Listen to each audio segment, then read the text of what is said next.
One. Let's go. What up, everybody? Q is healing. Um, yeah. So this is gonna be more of a talkative episode. I guess first and foremost, I want to start in the name of the divine, the name of the beloved. We shall begin. You know. All praise is due to the beloved. All praise is due to the Almighty. Perhaps the Almighty, not how you know the Almighty, but just Almighty.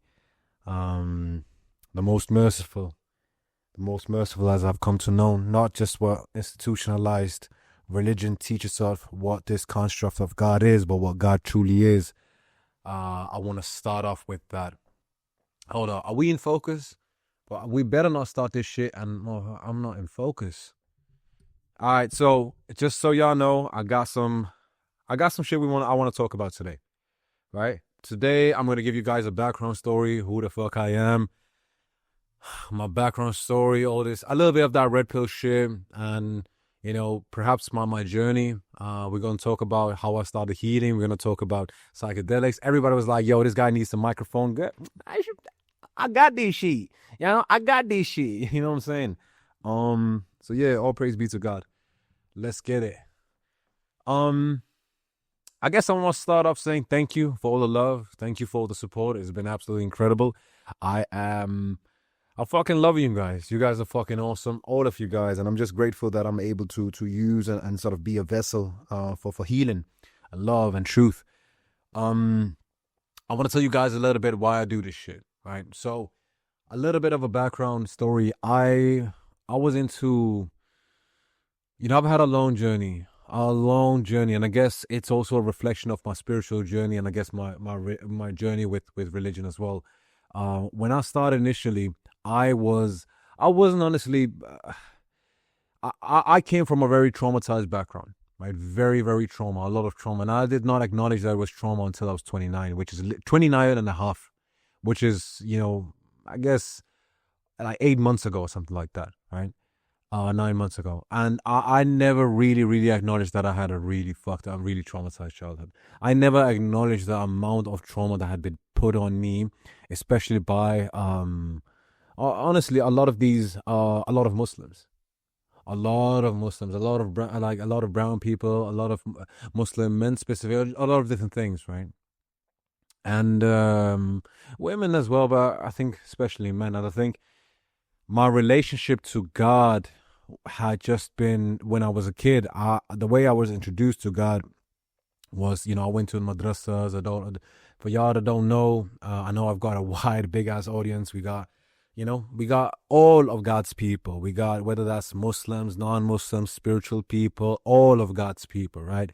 And obviously we got fucking haters of it too. Shout out to all the fucking haters. Fuck y'all. You know what I'm saying? The fuck. But this is the thing. Y'all motherfuckers think like, oh yeah, if I'm just healing, I'm just like, oh, mungalam. Nah, bitch. Yeah, I'm gonna call you a bitch if you a bitch. You know what I'm saying? Nah, we gonna heal. Yeah, but that side of us is still there, and we love that side of us. It's like how Jung talks about in Jungian psychology.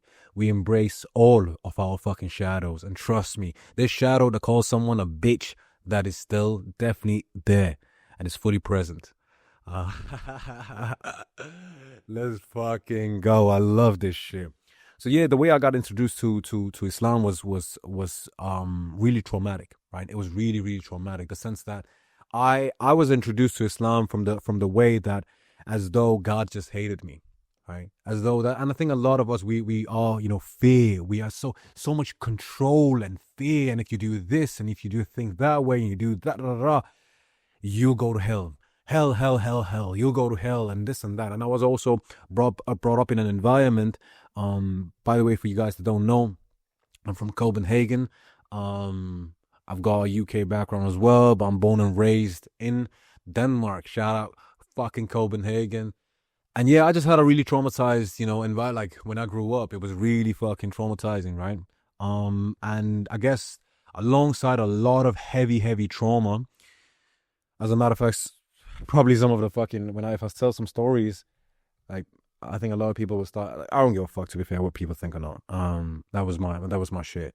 I don't need fucking people to have empathy for me. I've got empathy for myself now. Um, but yeah, and you combine that with a child going through that, and if any of you know a little bit of psychology, you know that a child's brain is developing so much, and the environment around him is really unsafe. It can really, really set some aspects of CPTSD, right, within them. And you combine that alongside religion, when the aspect where you truly are to find solace in something, you are told that God hates you, right? I was brought up in a madrasa where essentially I just, for you guys that don't know, my ethnicity is South Asian, Pakistani. Um, and I was brought up in a way where everything about, like, the way people that I was taught about God was literally by teachers beating me the fuck up just for not being able to fully say something in Arabic fully fluently, with the tajweed just being perfect. And the way we would beat up is that we would be brought up in this little kitchen, like literally it was a small ass kitchen, and we're like 25 students in that, and we would just get the living shit kicked out of us all the time. All the time. So imagine that was my introduction. So, at home there was trauma, and then when I go into school, that's a whole nother side. Like, I used to get into fights a lot, and then eventually, I was afraid that if I got into too many fights, then that would bring harm to my mom. And then I stopped getting into fights, but motherfuckers still wanted to try. They still want to try me. So I accepted being bullied because I didn't want to hurt my mother. And yeah, and so that was like, we were really in this madrasa, and we were really, really getting fucked up. Like, I remember, I'm gonna be very honest, right? As much as I say, though, I remember I was beat up so bad at one time I literally pissed myself.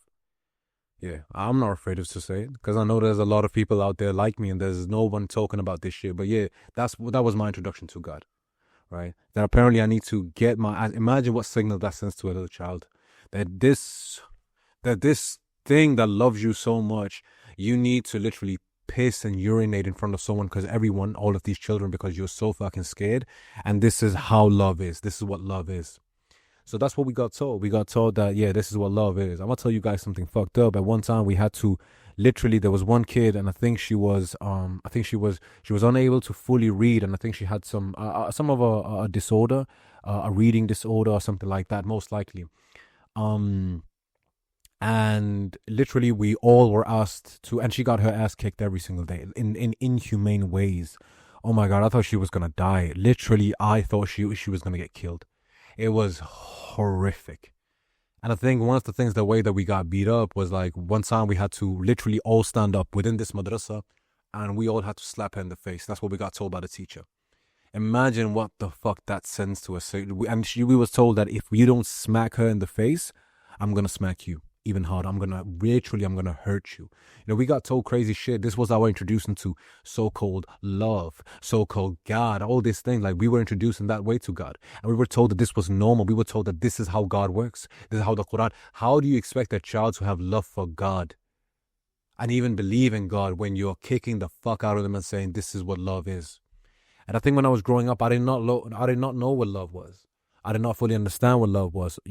Praise be to my love to my parents, and they were doing their absolute best. But I think this whole aspect of unconditional love, I never fully understood that, right? And again, I wanna emphasize this, that my parents, they did the best that they could, but you gotta understand, my parents, they came from traumatized backgrounds themselves, right? Obviously, almost like a first generation, I guess second, but kind of first generation of migrants to another country, and there was all these types of things, and they did the absolute best that they could. Right, a lot better than perhaps not perhaps 100 trillion times than their parents did, but at the same time, that didn't change, the fact that I didn't fully understand what love was, and I went to that madrasa. Literally, my hands would be shaking before I would go. They would actually shake. Years later, I think I studied there for like 6-7 years, and imagine every single time I was literally feeling I was going into war. Because the way was humiliation, it was hatred, it was fear to the worst. And I remember my hands used to shake. And this is the thing, a lot of us, we get raised into that, and we are told that this is normal. Yeah, we get told this is how God works, this is how love works, this is what God and this is religion is, that it has to be taught by fear, and literally you have to hit other kids, right? And I remember there was one time, and I did not know, sure, I hit her or not, like, I felt really odd. But again, someone that is holy is telling you, you gotta hit this child. And if you don't hit this child, I'm gonna hit you. And I'm like, hey, this is the authority. This is the authority. And I think when I grew up, there was a lot of, I got bullied into belief. I got bullied into belief. And also the way that I grew up in Copenhagen, these motherfuckers, they weren't even fucking religious. They started this thing called a Sharia zone, right? A Sharia zone. That they would literally make a Sharia zone. Motherfuckers, they came from the fucking streets, learned Islam a few days, and there was, one sec, that's my cat. What you said? That's my cat. But the motherfuckers, they was trying to like make these Sharia zones, and they're like, oh yeah, we need to make Sharia zones, and you can't, all this type of shit, right? And there was a lot of control and control and control, and I was just like, I don't know, that just really destroyed my version of like, it just didn't feel right to me, it just didn't feel right to me. So what ended up happening was I just said to myself that, it was just so traumatizing. All of it was so much control, and I think growing up with a single mother, you start to see how men treat women. They don't have men around them. Yeah. And I guess that's where a lot of my empathy, it started, right? I had two elderly siblings, and I saw what happens when there's not, men around to really be there, and how all these akhis and all these brothers and all these imams and all these sheikhs, these fucking pieces of shit, a lot of them, to be fair, how they treat women. I've seen that firsthand. Yeah. How they use their fucking male, because I was a little kid, I couldn't speak up at that time, so I saw that injustice, right?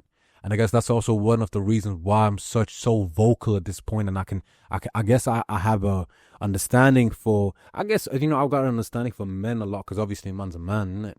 You know what I'm saying? And at the same time, I've got that understanding for women, because, one thing is I've obviously done a lot of healing, but at the same time, I grew up and I saw, my mom, and I saw my siblings and all these things.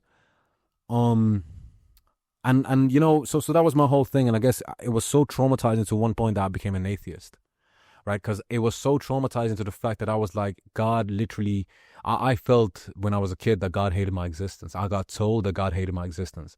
And I had these intrusive thoughts in my head that was like, it was kind of like OCD, which essentially is another form of trauma as well when it comes in that particular context, because it was as though, let's say I accidentally dropped the Quran, right? Accidentally, as a child, you accidentally dropped it. I thought that all of a sudden that would mean that something bad would happen to my family. And I guess something I used to, like, for example, see that something bad would happen, and I was like, that was my fault. That was my fault. So I literally had to control every single behavior, thought, and this and that, because I was afraid that this was going to hurt my family. And what that essentially led to was I just realized that it was really... One sec, guys, I gotta close the door. Where's my fucking cat? My fucking cat. Where the fuck are you, mate?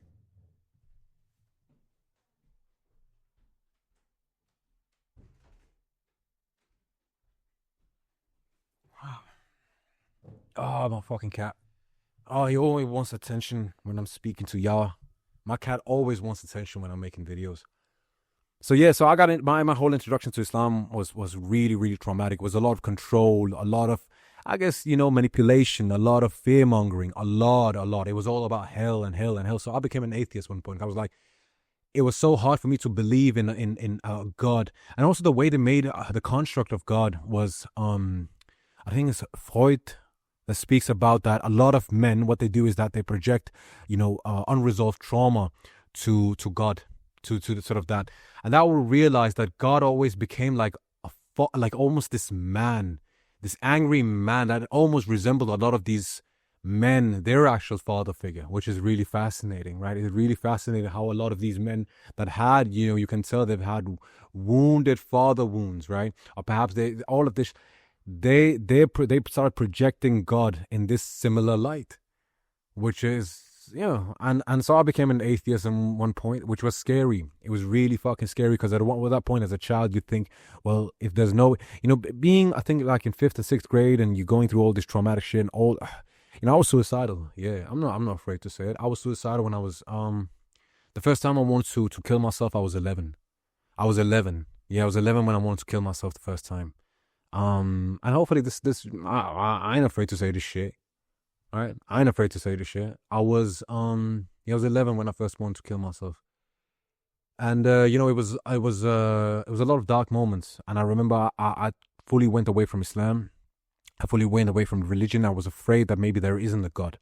Maybe there isn't a God. Maybe, and it was almost more comfortable for me to believe that there was no God as compared to a God that was, really that they made out to be. And I'll say this in a way because, that's not God, but they made God into this demon. Yeah, I'm not afraid to say it. They made God into this demon for me. That's what they really did. And for a lot of us, they made God into this demon, like almost very like manly figure and raw and angry and like he's always out to get me. Like he was always out to get me. And it just didn't make sense. So I guess yeah, and yeah, it was fucked up. And I guess I grew older and older and older, and I started to have this really deep CPTSD in me. I had everything. I had seen a lot of shit in my childhood. I grew up in one of the basically at that particular point, it was the most fucked up neighborhood in Copenhagen. It was like the actual real, like a proper hood or ends or whatever you call it. It was really, really like people were getting shot left, right, and center for nothing, for absolutely nothing. People really getting killed. And for me, it was always survival because I never knew like who's gonna get shot. Is someone gonna like? Am I gonna get shot? Like who's gonna get shot now? Who's gonna get shot? And the thing, especially not having protectors around you, you always hyper vigilant. So I was always analyzing shit at the same time, and I was like, all right, if I get into a fight with this guy, I gotta all this type of shit. And even when you go back home, it's just like it's all of this, there's all of these other things too. So I just had this. It was difficult for me. It's difficult for me to. Yeah, and then I grew up, and I've done a lot of things in my life. I got away from religion, and then I got into Islam.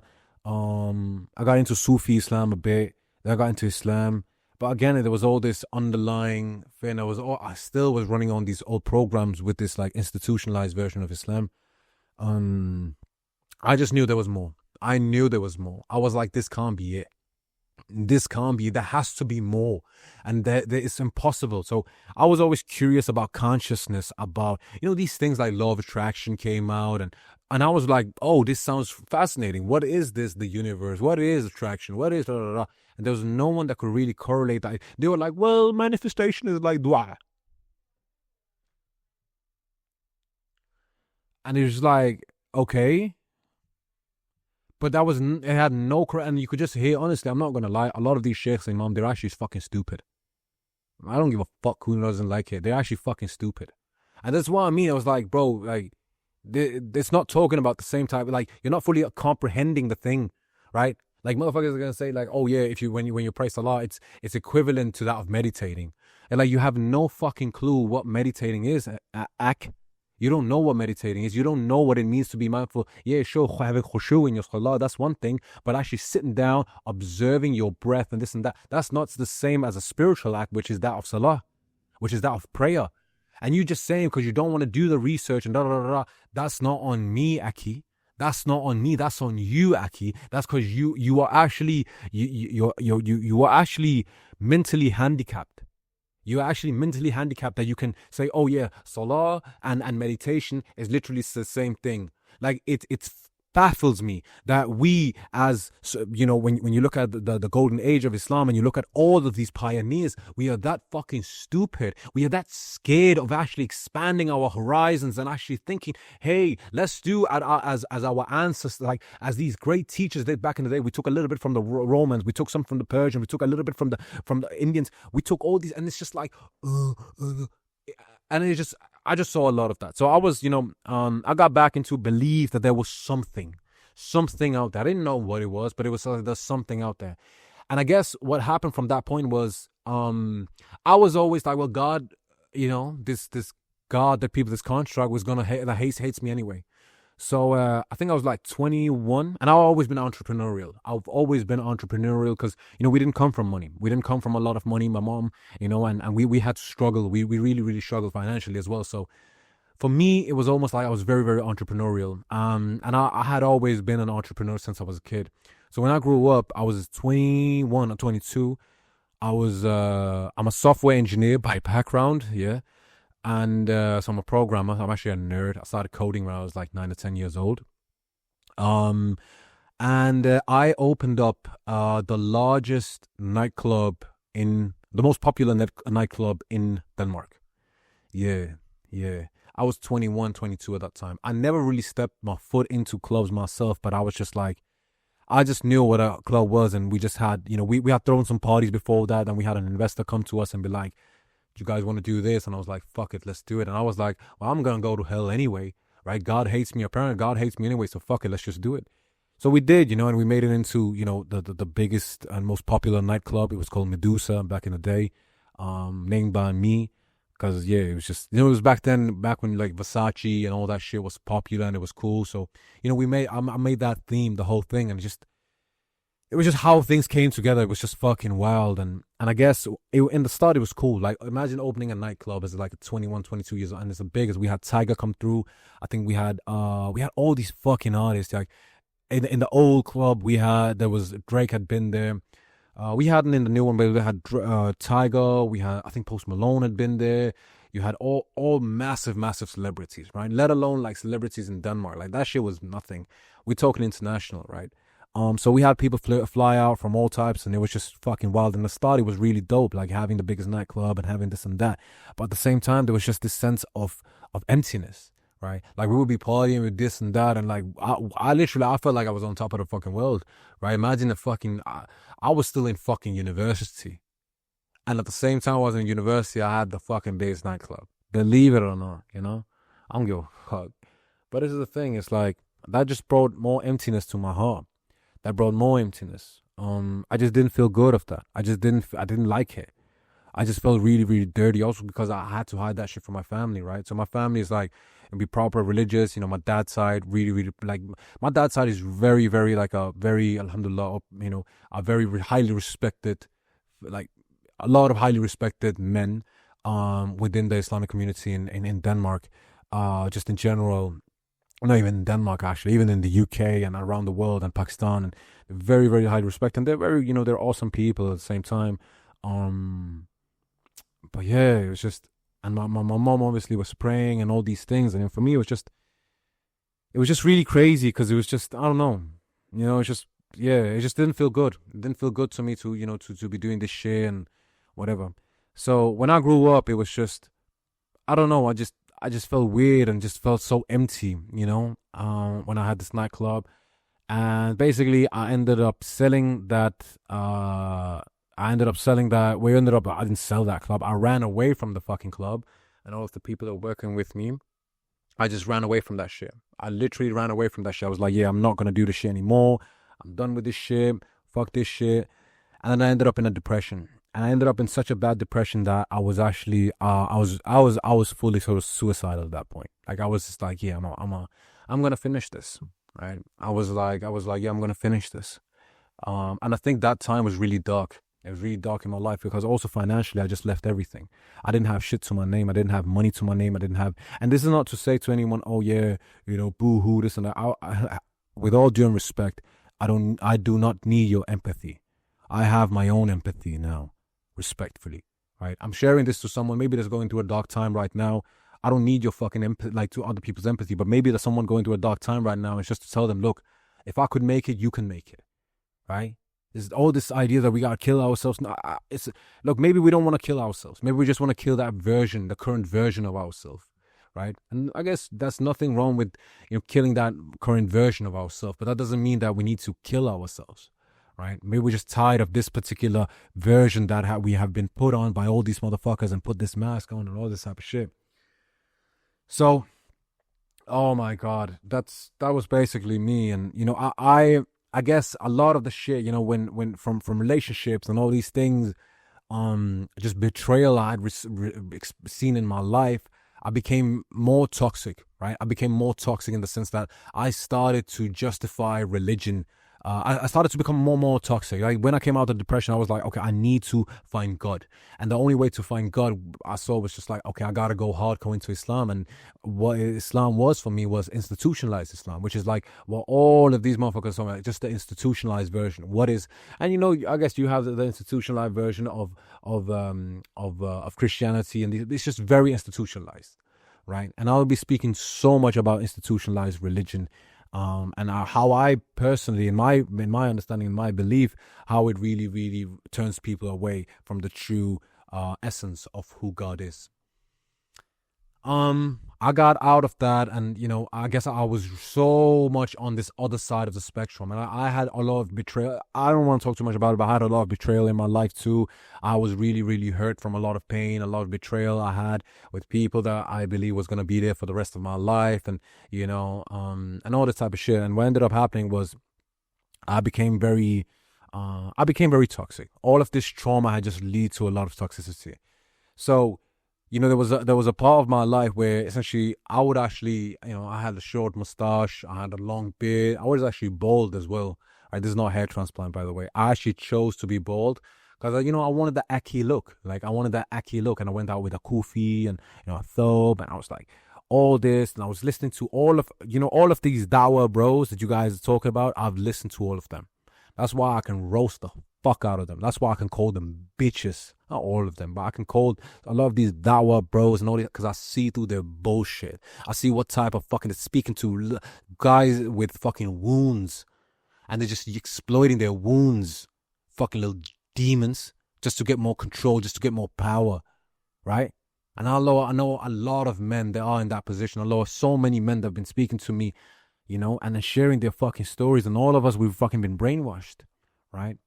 And these Dawa bros, to be fair, you see how they hide behind religion, right? Let's get into the spicy shit. Acha, gosh, story, yeah. Let's get into the spicy shit. My healing journey, I had tried to heal from an egotistical perspective. Like I did cognitive behavior therapy, I did all the type of bullshit, not bullshit, sorry, but I did all of type normal behavior, therapy. I did all of that shit. I did hypnosis. I tried everything to really heal my mind, but it was healing from the sense that I was just interested in making more money. I was like, well, if money is mindset, so I gotta fix myself. It was just because, oh yeah, I want to get into a better physique. I want to look better. I want to do this. I want to get.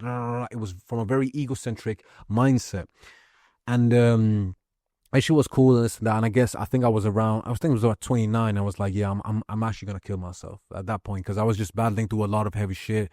Bear in mind, I never used to take any types of drugs. Even when I had the club, I, believe it or not, wallah, God is my witness, I never drank alcohol. I've never drank alcohol in my life. Believe it or not. I'm very open about the shit I do and this and that because, you know, I believe that it can bring healing to people. Oh shit. But I never drank alcohol, right? That was just never been my thing. I never was called for it. The way I truly healed, the last 10 years, I would say I was trying to, I guess, heal. And yeah, I saw success and I saw a lot of shit, but true healing truly started once I got introduced to psychedelics. Anji, psychedelics, yeah. Psychedelics was truly what changed my fucking world. I think psychedelics was truly integrated therapy. Bear in mind, this doesn't mean they're just taking fucking shrooms with your fucking, you know, with your boys or your girls and whatever, and just, oh, let's have boom, boom. You respect the medicines. You say these are God has put these medicines. These are medicines, we respect it, right? And when we ingest it, we pray to God and we say, God, heal us. Heal us, and we perhaps, you know, have a guided therapist with us, someone that is specialized within these medicines and that can actually help guide us and actually trigger those trauma wounds. But psychedelics was truly what really revolutionized everything for me, even my perception of God.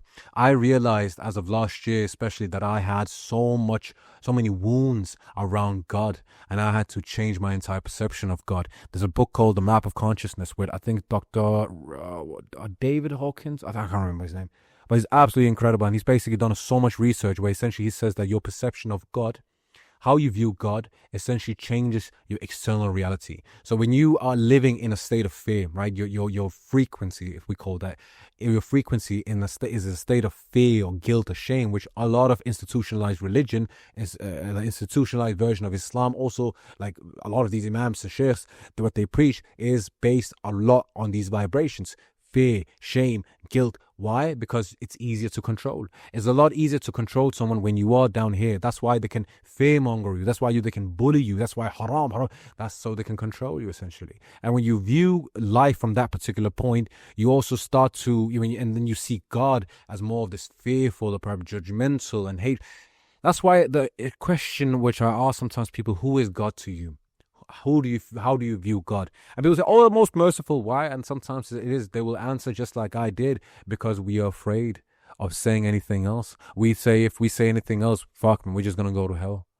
Right? But no one is actually true and say, you know what? I actually think that God, like that's my perception of God right now, is very, very, very judgmental and perhaps very hateful. And that was my perception back then, and now I think it's fascinating. And alongside with psychedelics, and a lot of integrated therapy alongside psychedelics. That hasn't just been, oh yeah, it's been taking true. No, actually psychedelics alongside a lot of integrated therapy. Blessed people I met in my life, in my journey on the psychedelic route, and could really help me, discover, rediscover God, and have a love relationship with God. God is my best friend at this point. The divine is my best friend. I love God. And I don't say that, oh God, I'm gonna go to hell. I'm gonna go to hell. No, I love God. Right. And I think the assisted therapy and the delics, I think I'm gonna say okay, when I say delics, that's because I don't know, TikTok, maybe they don't like, sometimes they do some type of shit. They don't like when I talk too much about it. So I'm gonna just say delics for you guys that don't know. But the delics and guided therapy really, really changed my perception of God. And it kind of raised my frequency. If you look into the map of consciousness, you'll see that frequency. And my perception of God changed. Once my perception of God changed, my whole world changed. And I've been down in Peru. I drank ayahuasca, which is this medicine that these shamans have used for thousands of years. And the idea that we as Muslims, we're like, no. Let's do ruqya. Come here, baby. And to be fair, a lot of the ruqya, I've heard all of the ruqya stories of all these people that essentially they don't even believe it themselves, to be fair. And to be fair, if people ask me, what is your belief about ruqya? I don't believe in ruqya. I just don't believe in ruqya. I don't even believe in the evil eye.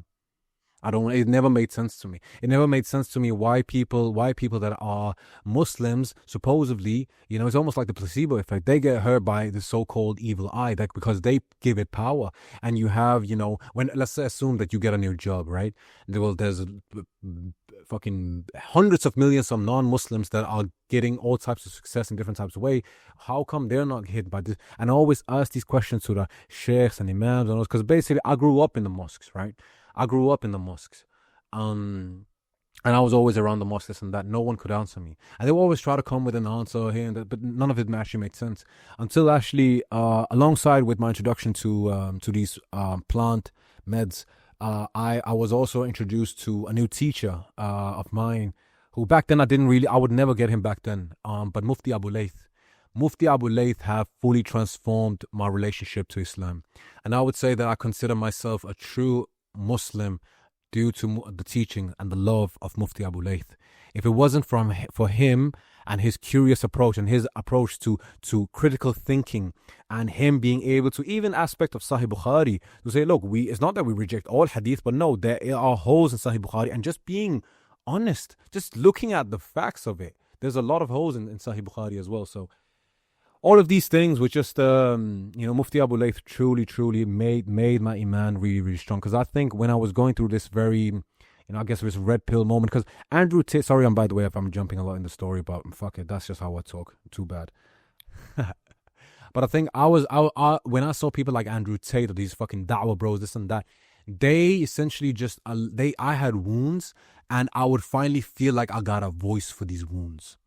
Right? Even though it was just based on hatred and more fear and more judgment and more control, right? And it was a lot of misogynistic shit. And I'm not going to lie, a lot of Islamic teachers were really talking a lot about justifying misogynistic behavior, right? I'm not going to lie, bro. I've been in the fucking circle. The fuck you going to tell me? Fuck you going to tell me? And I guess, some people ask me, well, if you actually got something out, like you got something out of that, why would you leave it? Because I wasn't fucking happy. I was miserable. I fucking hated life, right? Sure, I would allow Andrew Tate this and that. I would finally feel like a voice, but I had this emptiness in my heart. I just knew there was more to life, and I guess once I started to do a lot of deep healing with psychedelics and alongside other things, that truly changed my perception, both on women, and at the same time, it also changed my perception on the religion itself, and I just rediscovered my love for Islam. And one thing I noticed is, hold up, oh fuck. Hold up. I need to put this shit on charge, guys. One sec.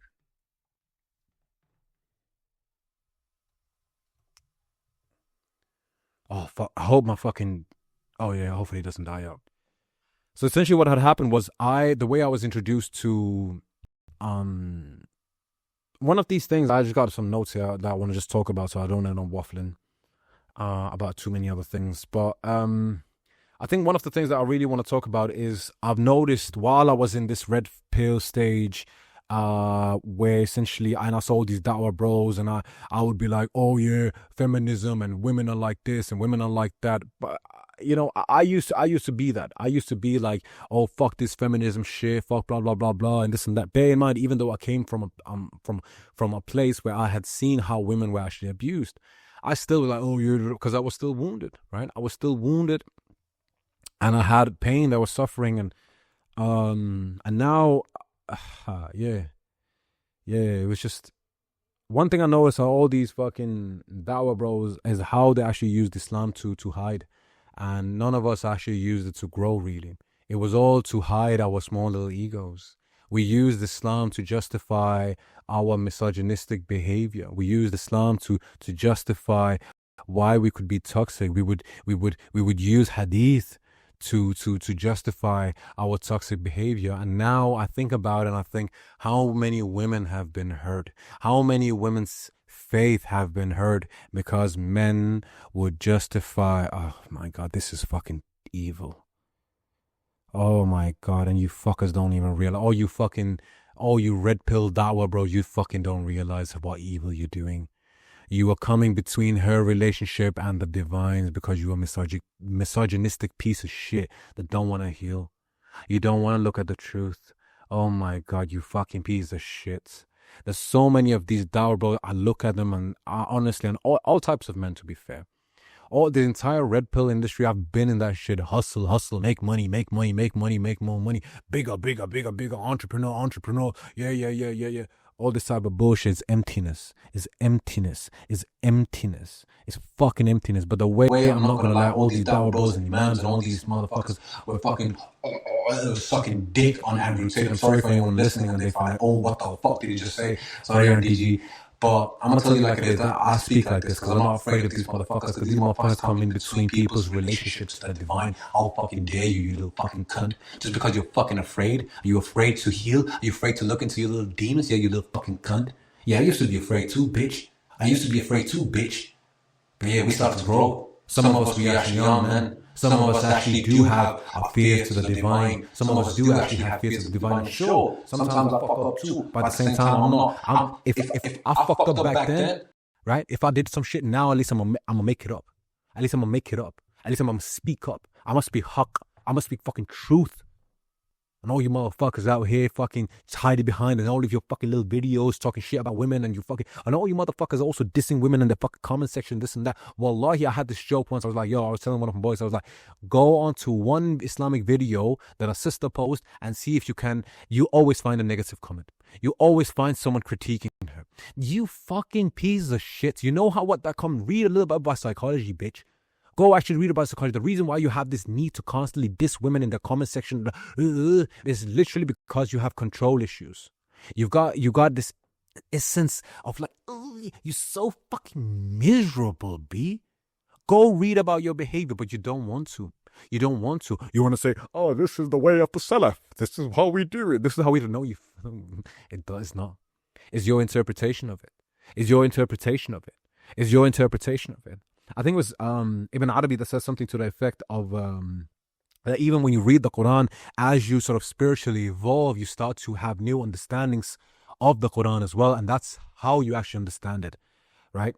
What is it? Imam Ghazali, Rahimullah, I can't remember. Anyway, So all of these dawah bros, bro, I've realized after doing all of this therapy work, a lot of you fucking motherfuckers, and all these motherfuckers judging women, and I'm gonna be real, bro. I have been part of your fucking circles. I've been the fucking man within these circles. I have been, the fucking man in these circles. And I've seen all types of shit. I've seen everything from the nightclubs, I've seen that type of shit. I've seen all the way into the sort of institutional Islam, and seeing actually like these, oh my God, so deep.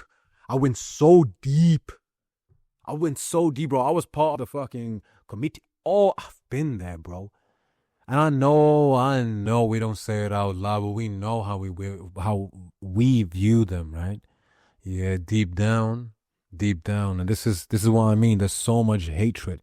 Islam has been, it's all these motherfuckers talk about, oh yeah, I fear God, I fear Allah, I fear Allah. But they're not even afraid to break her heart. They will break her heart. They will literally mock her. They will destroy her belief to God just so they can control her, you fucking little demons. You like to come in between people and God. Who the fuck do you think? Who made you God? Who made you God? Who made you God? You like to go around and comment on women while you feel powerful? You feel powerful to bully women? Huh? You feel powerful bullying women? To comment on their videos and be like, then fucking, get a fucking, bro, wallah, some of you need to get a life. Like, you don't realize that you've come on this earth to have a fucking experience. Let people live, you fucking miserable cunts.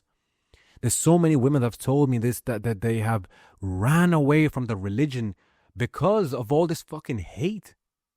Reverts. This thing, when I wasn't a revert, I had all this love. Oh, come to Islam, come to Islam, come to Islam. Soon as she became a Muslim, sister, where is your hijab? It has been 20 days and you have not put on a hijab, sister. While Andrew Tate, he was doing all this type of bullshit, and you had all of these same imams and all these motherfuckers. They were like, oh, well, he's new to Islam. He's raping women. He's doing all this type of shit, and he's doing all this fucking evil shit. He's literally putting, what is her name? Katie Hopkins, he's talked so much shit about the Prophet Sallallahu and all this fucking bullshit. And this motherfucker platformed her, and all these riots that he started in the UK, and you still have... this is literally, I'm not even going to mention some of their names, but if I get mad at one point, fuck it, I'm going to fucking expose all of these motherfuckers. I think that Brother Tate has unfortunately been sabotaged by the Zionist regime. No, he was always a piece of fucking shit that was fucking manipulating you, because he knew that you also had daddy issues. He also knew that you had mommy issues, so he fucking used you, bitch. How about that, bitch? He fucking used you. He knew how to manipulate your ass. He knew how to manipulate your wounds. So he used Islam to justify his way and his agenda to destroy people. You know how many homes that motherfucker has destroyed? And you know how many of you, all you motherfuckers, that platform that motherfucker? You know how much fucking cause of fucking damage that you done? You know how much damage you done? Yeah. How did this... okay, so anyone listening to this, close your ears. If you're too sensitive, okay? Too fucking bad if you're sensitive, then you fucking shouldn't have tuned in. How, to all you imams and sheikhs and all this and that, right? That was dick riding Andrew Tate. Tell me one thing. How does his cock taste? Did you like tasting his fucking... I can't even fucking hear you because you have his fucking cock in your mouth. You sold your religion and you sold your prophet, sallallahu for this bald-headed fucking no chin ass having motherfucker. You sold out your sisters. You sold out your mothers. You sold out your daughters, you fucking little perverts. Why? So your daddy could give you a little bit of attention? So you get a little bit of attention because you're a little wounded boy. Why? There's the reason why a lot of these imams and shit, all these motherfuckers, they really fuck all these men. But especially, let's be real, the Islamic, the mainstream, all of the institutionalized Muslim, the way that they took him, come Andrew Tate, come take me, fucking motherfuckers, little perverts. The reason why they did it, even if you look into Jungian psychology, is because he was a representation of their shadows, of their mindset, of how he views women, essentially is how they view women. right? And you know what's funny? They made all these sheikhs and all these motherfuckers, they were making so many excuses for Andrew Tate. He is new. He is new. He is new to Islam. You have to have patience with him. And I was just thinking to myself, bro, if a woman was just doing 0.00001% of what Andrew Tate did, khalas, she's done. Everyone would have destroyed her life. Everyone would have destroyed her life because she's not human. Yeah, the way we treat women out here, and it was funny because she's not human. It's so funny, and I speak to this shit because truth is truth. Yeah, I'm a man. Yeah, I've got man privilege. I've got male privilege. I can do whatever. I can do all this type of shit. Yeah, I can do all. I can say, oh yeah, I did this and this, bro. You motherfuckers, man. You sold out your mother. You sold out your sisters. You sold out everybody for Andrew Tate. You sold out because you didn't have the cojones to look into yourself and be like, why the fuck do I fuck with Andrew Tate? Why do I really give him all these excuses? Why am I so much dick riding all these red pill motherfuckers? What wounds do I have? What pain do I have that I need to look my little disgusting little fucking thumbs and press these buttons and project this hatred? Why do I do this? Why do I spread this misery? Why do I spread? Who told me that I can do this? Well, there was this sheikh, and there was this sheikh. Have you ever considered maybe that sheikh is also traumatized? If you look into some type of psychology and you do a psychoanalysis on a lot of these people, you realize a lot of them sound really fucking traumatized. And then the same motherfuckers, these are the same ignorant motherfuckers that say facts don't care about your feelings, fact don't care about your feelings. Well, bitch, fact doesn't care about your feelings either. Fact doesn't care about your feelings either, bitch. Right? And your feelings is that you put these people on a pedestal, right? You put these people on a pedestal, and you don't even assume the idea of trauma. You don't even know what trauma is. Even you look at a guy like Andrew Tate, he doesn't believe in the idea of trauma. He does not believe in it, which is actually fucking retarded. It actually shows what kind of a fucking retard he is, right? It's actually funny because one fucking mentally retarded person was fucking guiding all of these other wounded, retarded Muslim men, including myself. Unfortunately, I'm not gonna fucking lie. But I got away from that darkness. I was like, khalas, go fuck yourself. Go fuck you. I saw through that darkness. I could, fuck. Motherfuckers talk about escaping the Matrix. Bitch, you were all in the Matrix. You were all in the Matrix. You were all in the fucking Matrix, bitch. Yeah, you are in, that's the game of Iblis. You fucking pussies. Sold out your religion for what?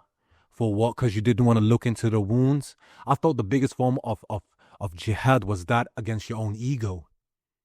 But no, this sheikh said this, and that sheikh said that, and that sheikh said that. I think it was Imam Ghazali, rahimullah. That's, again, one of the OGs who, he was talking about, the corruption in the religion, and he was saying that, you can't even really blame people for not actually being believers, and this is thousands of years ago. Thousands of years ago, well, over 1,000 years ago. And essentially he was talking about that even how the version of Islam has really, really been destroyed in the sense that it's not even the real version of Islam. So you can't really blame people for not following all of this. You can't really blame people for not following Islam because they don't even know what the truth, because all of these scholars and all these people have really destroyed the version of Islam, right? And if you assume that and then you compound it, and if any of you knows how compounding works, you compound that year after year after year after year. You do that over 10 years, and compound 100 years, and you just compound. And then we get to a point right now where we have the current version of all these mashayikh, all these people, and then you realize how corrupted these people have, I guess the institutionalized version of Islam, how corrupted it actually been by all these corrupt people. Imam Ghazali, rahimahullah, he was right. We're not even fully able to recognize what Islam truly is. We have forgot the essence of it. People are calling themselves that they are following the Salaf, when to be fair, a lot of you motherfuckers, you're following your own ego. You're following wherever your wound takes you. You're following opinions that justify your toxic behavior. Yeah. You think that you can bully women into submission. You think the only purpose for a woman is for her to submit to you. You're an absolute fucking garbage of a human being. You're absolute fucking garbage of a human being. And I'm not gonna lie. I've been there too. I've been there too. I've been there too. But difference between you and me, Ek, is I'll speak up about this shit. And I'll say, you know what, I fucked up. Yeah, I thought wrong. I'm gonna change it. And I'm gonna speak up. And to be fair, you know, a lot of people, they don't realize this, but even me sharing a lot of this shit, there's a lot of people that I know that's not gonna be cool. Like, that wasn't cool with me talking about this in the same way. Like, there's like, oh, why you? There's a lot of people close to me, you know, that maybe don't want to be associated with me to the same capacity. Oh fuck, sorry, Matt. A lot of people that I know, they might not want to associate themselves with me. You know, back then, especially when I was doing a lot of this, none of them want to be associated with me. Why? Because I'm speaking the truth. And the worst part is they can't even say anything against me, because I've seen all of it. And I've first-hand experienced all of it. I know all of them. I know all of them. I know everything from the death of these fucking da'wah bros and all these red pill motherfuckers and all these generally red pill motherfuckers. I know all of you. I know all of them. Oh man, you know, I know you. You know, it takes a fucking demon to know another demon, eh? It takes a demon to know another demon, bitch. Fucking pussies. Using the name of religion. A lot of these people you know, their hearts are closed. A lot of these sheikhs and a lot of these imams and all these akis and all these so-called religious people, a lot of their hearts are actually closed. That's why they can't feel empathy. And there's books written on this. There's psychology books written on this. I'll find one of them. You guys can check it out. But essentially, when your heart is closed, there's nothing there. Your heart is fucking closed. And a lot of these people actually have, you know, mental illness.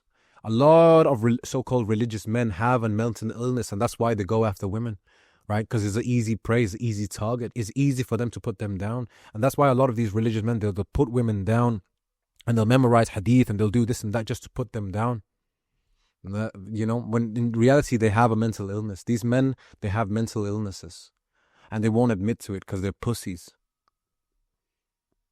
They're pussies.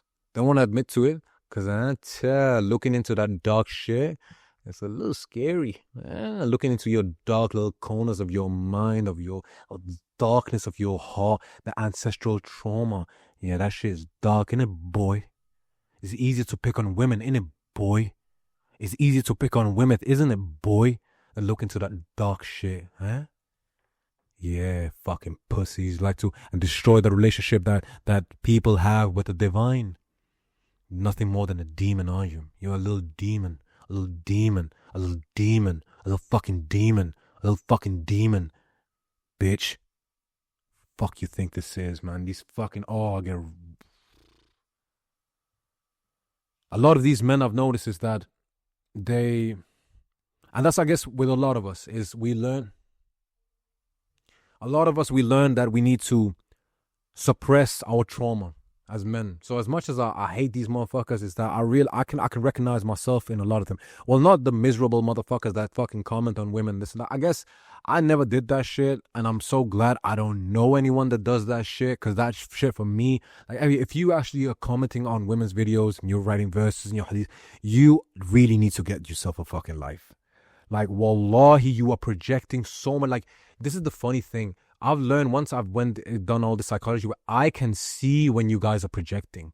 I can see and I can smell your insecurity that is projecting when you say shit. I can see. This is so fascinating. When you start to do psychology work, you can see projection. You can see when people are projecting their own insecurity. Like, you are fucking low-life scum, and you need to get yourself a fucking life if you're going down and commenting shit on women's videos and actually trying to control them. And says to put your hijab, bitch, it's her fucking life. Get a fucking life. You have to put your hijab this way, and you have your haram police. That's why I said in another video, I said, you know, it's funny that the haram police only comes after women. I said the haram police only exist for women. It doesn't exist for men. Yeah, motherfucker like me. Yeah, someone called me out, say, oh, you're chained. Oh, you're Jane. Be yaar, you're Jane. But at the same time, you know, a lot of these motherfuckers, they look up to me. Yeah, all these motherfuckers look up to me because the way I talk, the way I walk. Right? Obviously, some of them will fucking hate me. Yeah, because I exposed them. I exposed them. I exposed them. I exposed these boys. Exposed these fucking demons. Exposed these little demons. These little demons. So they hide behind religion and they justify it to destroy the relationship that she has with God. And then they feel good about themselves afterwards. You guys are fucking scumbags. Right? A lot of men, they've got all, they will use religion to justify controlative behavior. They use religion to justify fame and justifications on why they can be absolute fucking pieces of shit. These men, they are, in my opinion, they're not interested in religion. They're just interested, and this is gonna hurt a lot of these motherfuckers. They're just interested in using religion as a mask for them to hide behind.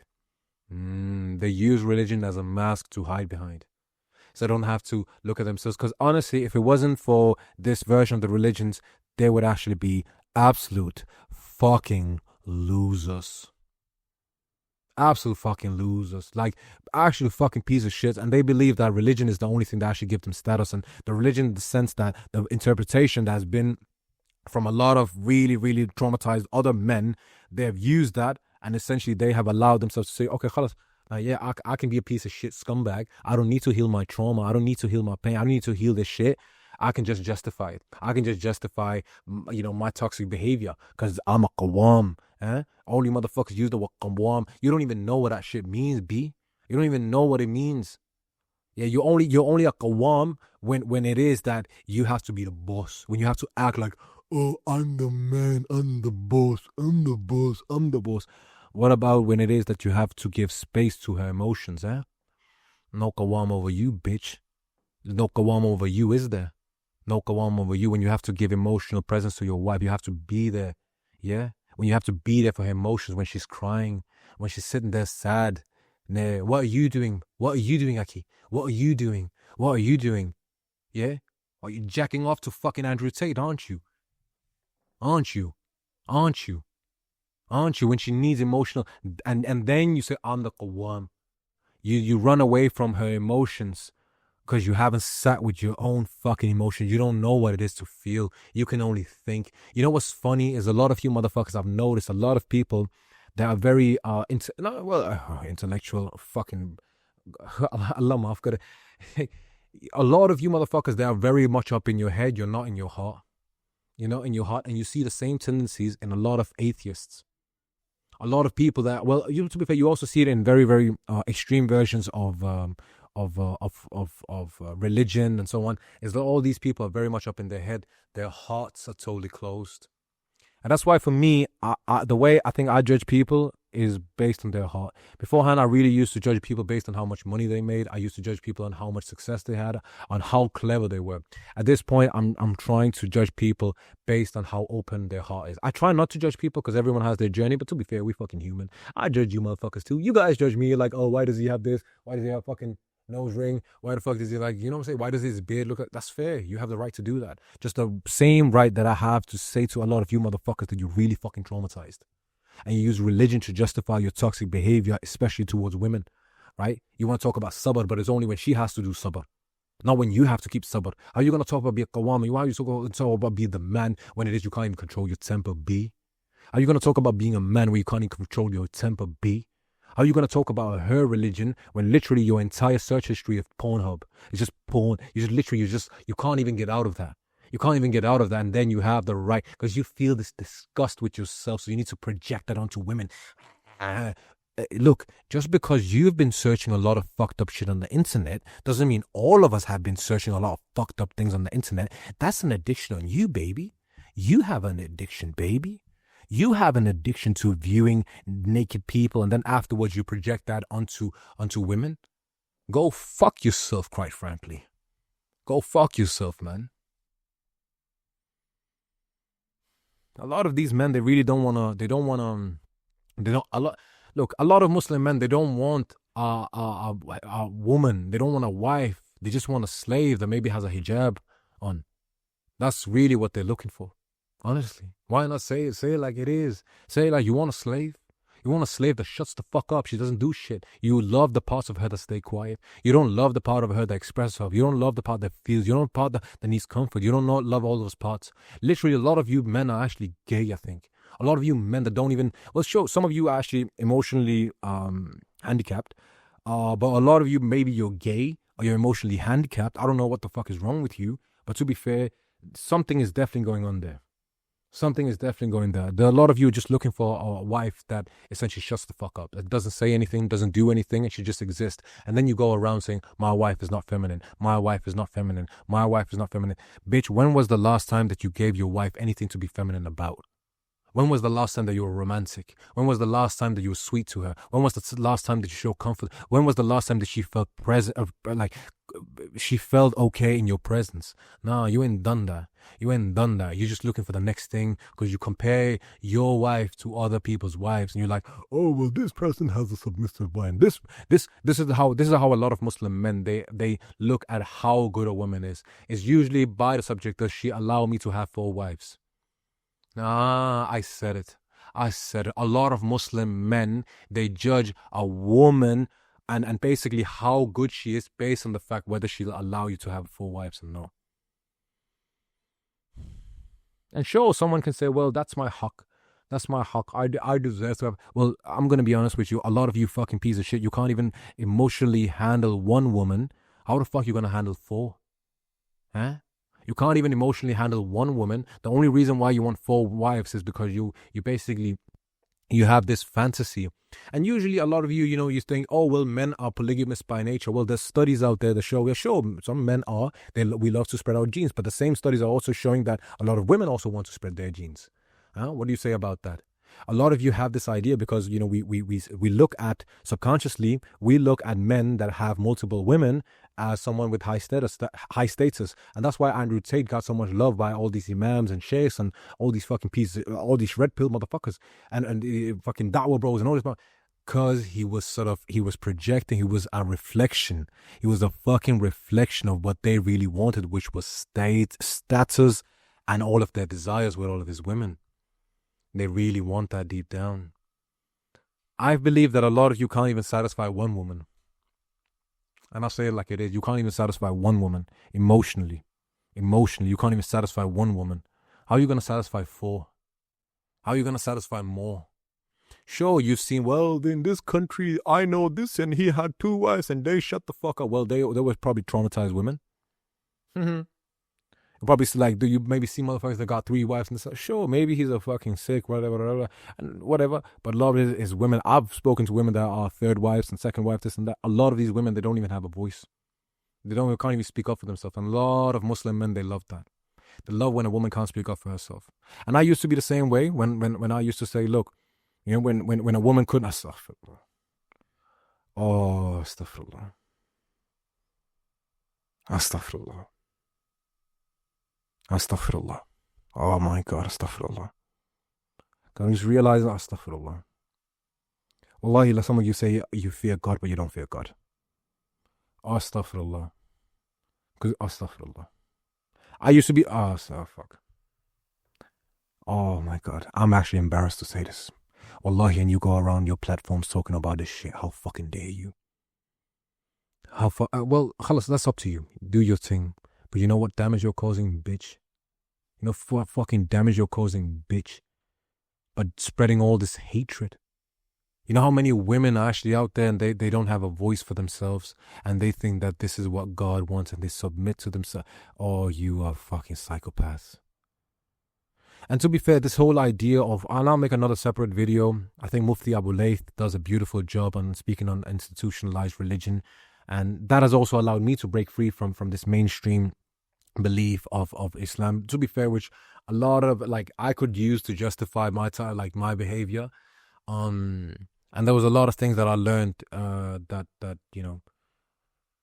because I used to read certain things, and I was like, what the hell? I was like, I guess I got to follow in line. I was bullied into belief. So I said, okay, I'm going to follow whatever this guy says or whatever this says because he says I'm going to go to hell if I don't. And I'm afraid of hell. So I just followed. But deep down, I knew this was some misogynistic things.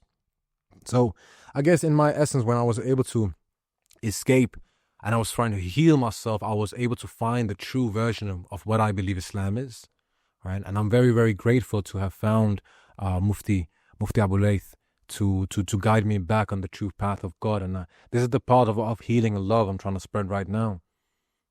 Heavily inspired by, your very own. Nate.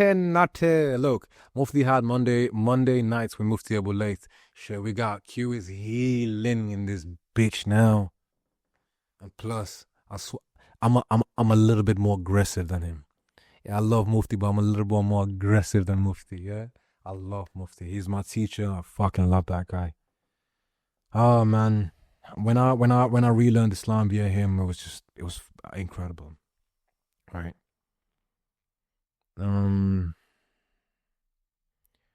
What else, man? I think a lot of men I think a lot of men they forget. I think a lot of men just want women that obey. A lot of Muslim men, they just want women that obey.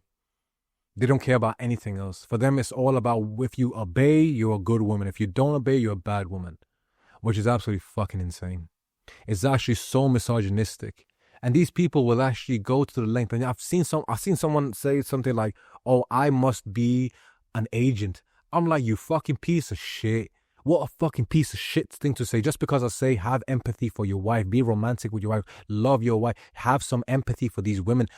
This motherfucker's gonna say that I'm maybe an agent. Bitch, maybe I'm an agent for fucking truth. How about that?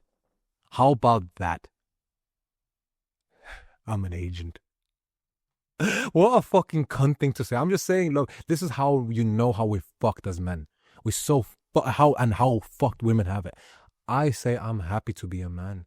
Look, ladies, fellas, I love having male privilege. I fucking love having male privilege. But I will say what's right and wrong. And I will say that the way Muslim women are getting treated by Muslim men hiding behind religion is fucking wrong. I don't give a fuck who likes me. I don't give a fuck about the pushback I get on this. Go fuck yourselves. Man. You boys ain't leaders. You boys ain't leaders. A lot of Muslim men, they act like they're leaders. You boys ain't leaders. You boys just want people to follow you because you have this small ass ego. You have this megalomaniac belief about yourself when in reality you're just a fucking piece of shit. You just don't like yourself. You just hate yourself. When you look at a lot of these people, right? And I'm gonna name out a few. I think one of them definitely this Hapikachu. Isn't that what he's called? Hapikachu. I don't know what the fuck his name is. Hapikachu, right? And fucking where he's fucking big fat ass motherfucker. I don't give a fuck. And basically you see all these motherfuckers, they just talk about how they really ridicule women. I am and then people think that this is Islam. People think this is the religion. People think that this is what God represents. And how then what happens to these women when they have nowhere to go, right? Like, wallahi, you fucking idiots. You don't even have any, how are you going to talk about fear of God? When she walks away from the religion because you mocked her.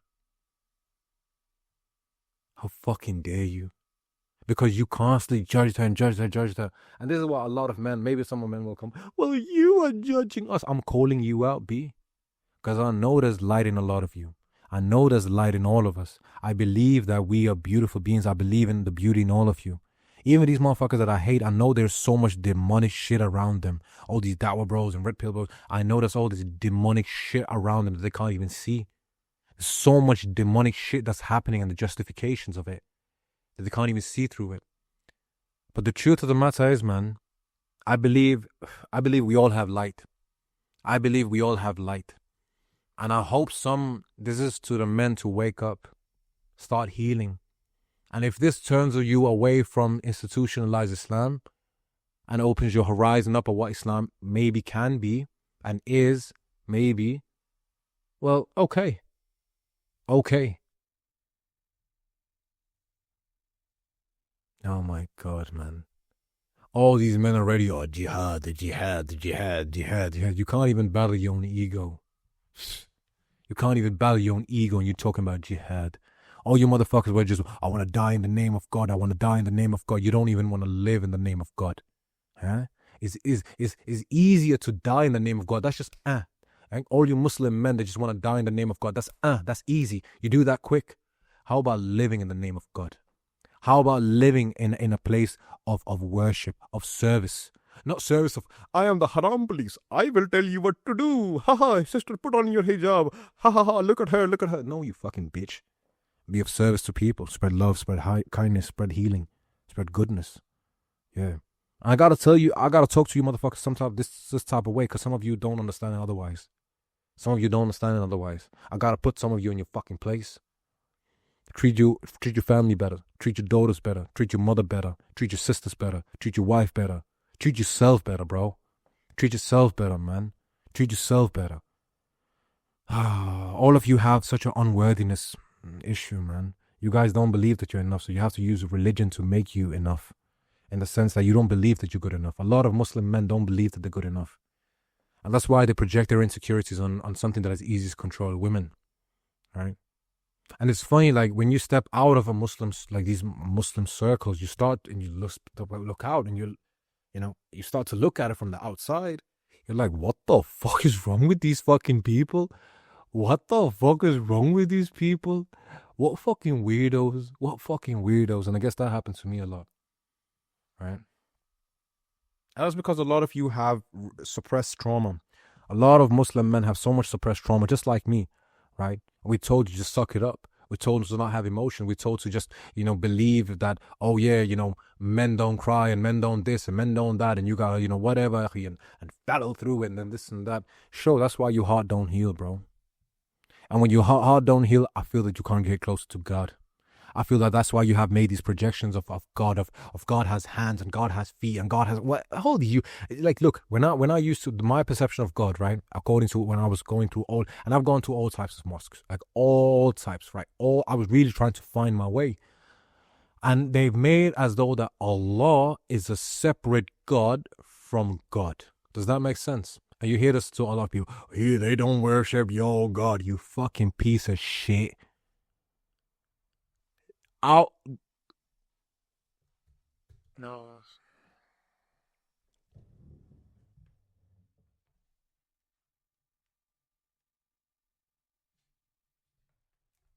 Oh fuck, man, my fucking video cut off. Ah shit. But anyway, the video cut off. So anyways, we're just gonna continue on the recording. Whoever's listening on the fucking podcast. Oh shit. But yeah, there's a lot of people that made institutionalized. You know what? Nah. You know what? Let's keep it here. Let's keep it here. I think I've spoken enough. I love you guys. Blessings to everyone. I'm trying to spread some love in this bitch. If you don't like me cursing, too fucking bad. Too fucking bad. Carl Jung speaks about the individuation process where you become your sense. You start having shadows and you start expressing who you truly are. And that's what I'm learning as well. I'm learning that I'm not going to hide. If you don't feel comfortable with me cursing, stop watching me. It's like Mike Tyson said, change up, what does it say? Switch, turn off your station. No, he said, turn off the station. That's what Mike Tyson says, right?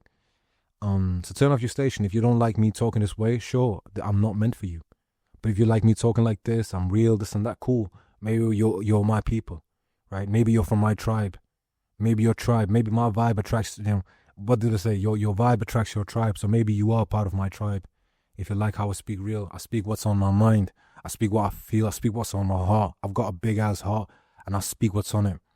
I'm done hiding behind this shit. I'm done hiding behind subjects that are taboo. I'm done people not finding God because men, they use religion to justify their toxic ass behavior. I'm done.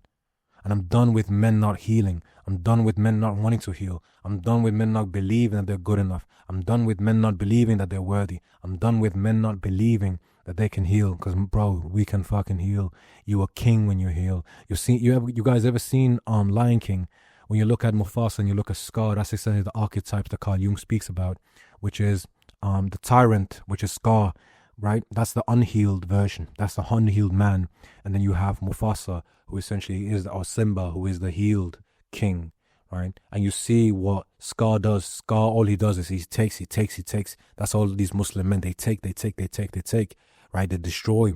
and then you have the healed king. And I believe that men can become healed kings. And the way that we become kings, that we give love, and we give love to ourselves, not to our ego, not to the possessions we have, not to our whatever, to our inner child. We reconnect with ourselves truly. And that shit is dark. That shit takes work. That takes a lot of time. But if anybody can do it, I believe it's you kings. I speak to my kings too. I speak to the queens. I speak to the fucking, the princess. I speak to the princesses. I speak to all of you. I don't give a fuck if you're Muslim, if you're not. I've learned that there's so much more than this word of Muslim. Who was it? Abdul Marwan? I can't remember. But it's even the word Muslim. What does that even mean anymore? What does it mean to be a Muslim? What is that even? What is that? And she'll be like, oh yeah, well that's what you believe. Well, okay. We're gonna have so many. And this is what I think. Like Mufti has really, really opened my horizons on all this. I don't think that I would actually be able to follow Islam if it wasn't for Mufti Abu Layth. I guess Mufti Abu Layth and Ibn Arabi, definitely. My true inspiration, really how everything went along with psychedelics. If you guys are interested in more to learn about psychedelics and this and that, there's a documentary on Netflix called How to Change Your Mind. I would really recommend anybody to watch that. You guys can feel free, message me on Instagram, Healing with Q, if you got questions. I'm going to do my best to get back to you. All of you have written me all your stories and, tell me, and thank you for trusting me. I think I'm going to start making a show where people can actually call in and they can talk about their issues and we can have a conversation and, people can start supporting each other, loving each other. We can all heal together. Blessings on your journey. All praise is to the Almighty. All praise is to the Divine. I am nothing without God. I do not exist without God. This Hamza, the Q, he does not exist. The only thing that exists is God. We do not exist.